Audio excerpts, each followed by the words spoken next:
Welcome to the M&M News program. Today we are going to talk about a great problem in the Paraná River because of pollution. Before talking about the impacts of pollution of this river, let's introduce the topic.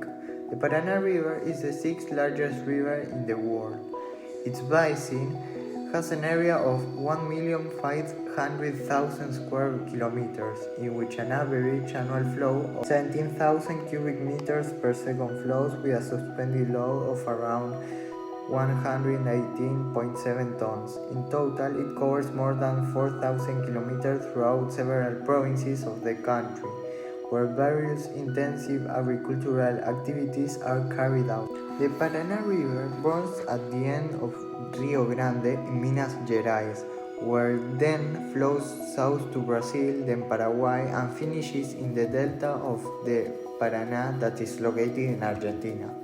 The Paraná River has three main regions that are Alto Paraná, Paraná Medio, Curso Inferior, and Delta del Paraná. This river is the second most important in South America, after Amazonas. Apart from that, in this region are located the most populated and industrialized area of South America.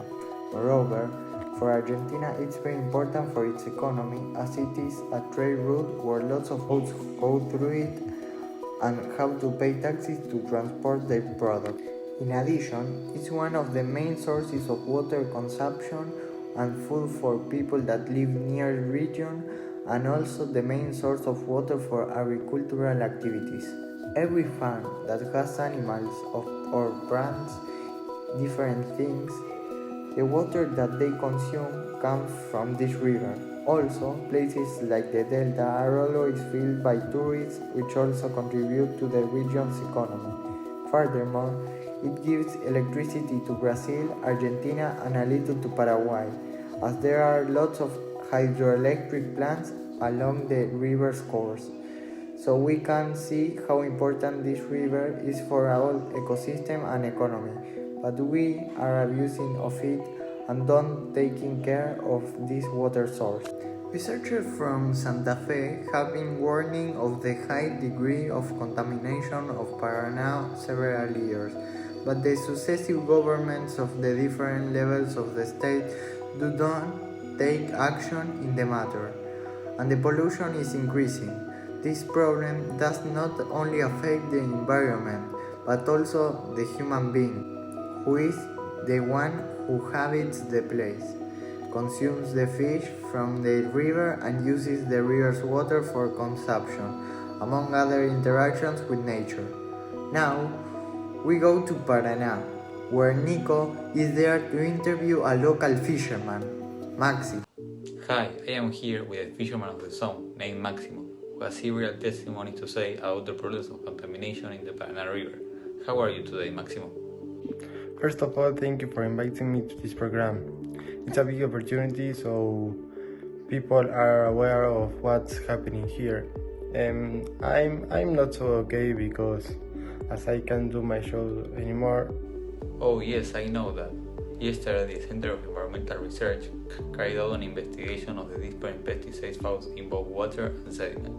The finding reports that there are 0.004 and 6.62 micrograms of pesticides per liter of water. Talking about the soil, between 0.16 and 221.3 micrograms of pesticides per kilogram are found in the sediment.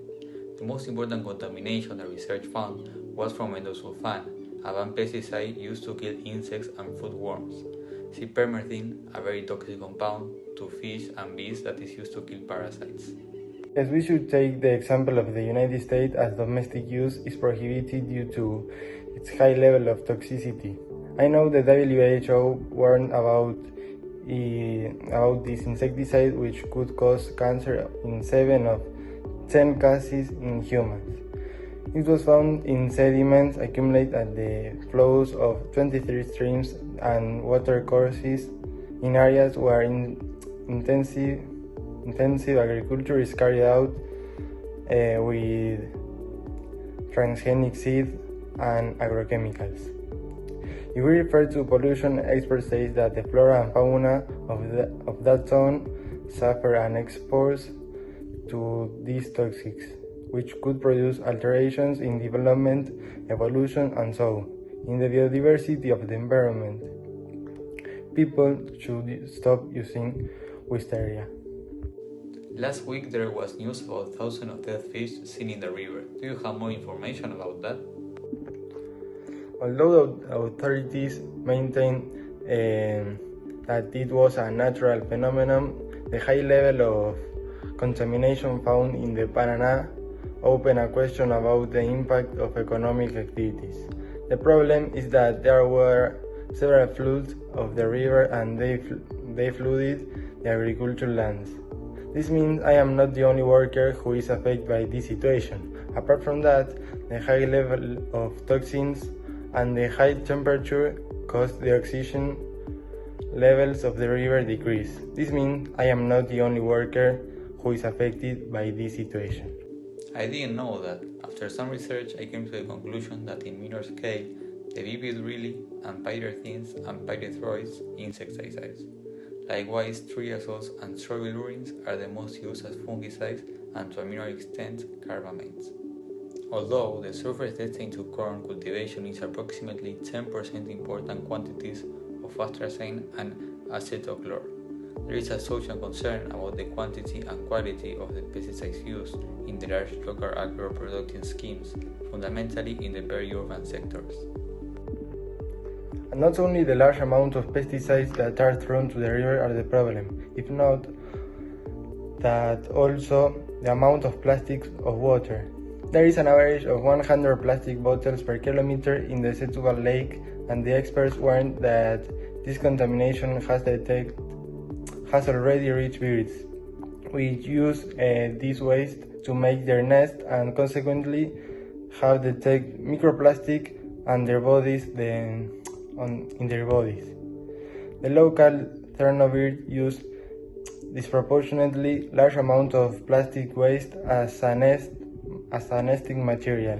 In fact, more than 90% of the incubation chambers of their nest are filled with plastic garbage. Here I have leave a graphic that gives me some scientific friends that shows if we were looking at 150 cubic meter area in the Paraná River, in this moment the 2% would be full filled with microplastic and their nest would be clean. Oh my god, that is awful for the environment. And how does all this amount of macro and microplastics affect your job? Really, it is terrible for fishermen like me. There has been a study that was made on some fishes to see if they had microplastic in their organism. For doing it, they studied a fish called sabalo, which eats all the things that are on the river's soil. After analyzing 25 sabalos, they found out that 100% of these species had microplastics in their bodies. This is a very alarming study that shows us how contaminated the Paraná River is. Oh, I imagine. Also, I investigated that another cause of river pollution are the paper creating industries that need large amounts of water. In this way, mercury deposits form in wastewater from paper mills as well as in smoke. This wastewater goes to the rivers with all these chemical components which may contaminate the plankton, which then a fish feeds of it, and then the predator of that fish feeds of it and forms a huge accumulation chain of mercury in all the environment, as fishes are also eaten by birds, and also those birds are eaten by other animals, as is in the food chain of that region. And finally, humans eat fishes or any animal with all that concentration of mercury that it's very dangerous for our health as it is very toxic. Thank you both, Maxi and Nico, for this information. We should be aware of what is happening with our lives on the Paraná River, which is very important for the whole country. Thank you for seeing M&M News and see you tomorrow.